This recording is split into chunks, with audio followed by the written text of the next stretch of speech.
Я вам ликвидирую. Мурат Магомедович. Учитывать энер дой ваш? Да.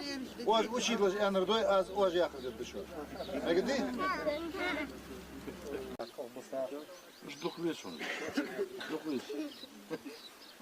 Язык бьешь. Прям уезжать от них не хочется. Значит, а вот администрация и плюс вот еще вот этот корреспондентский пункт, потому что они должны быть в таком режиме, что постоянно иметь связь должны. Поэтому он буквально на гору просто замучился. водитель. Нет, по телефону, видите? Ну хорошо, это мы сделаем. Лечебно-оздоровительный.